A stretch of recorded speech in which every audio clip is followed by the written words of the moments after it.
عندك امتحانات قريب ومش قادر تذاكر ولا تركز؟ اسمع الهاكس دي. 1. استخدم بومودورو تكنيك، ذاكر 25 دقيقة وخد بريك 5 دقايق. الطريقة دي بتمنع البيرن اوت أو الاحتراق الداخلي وبتزود الإنتاجية. تاني حاجة الأكتيف ريكول، ما تعيدش القراية وبس، اسأل نفسك أسئلة وجاوبها، ده بيقوي مسارات الذاكرة وبيثبت المعلومة أسرع. تالت حاجة التكرار المتباعد، راجع بعد يوم وبعد 3 و7 أيام، كده هتحفظ المعلومة لللونج تيرم ميموري أو الذاكرة طويلة الأجل.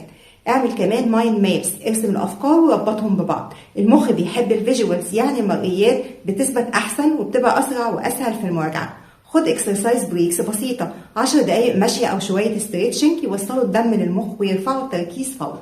نام من 7 ل 8 ساعات وفي نفس الميعاد كل يوم. النوم المتقطع والملخبط بيضعف التركيز. اقفل التطبيقات المشتتة، رتب اوضتك ومكتبك، الازدحام بيشوش المخ. وافتح الشباك، خلي نور الشمس يدخل اوضتك لانه بيحسن المزاج والتركيز.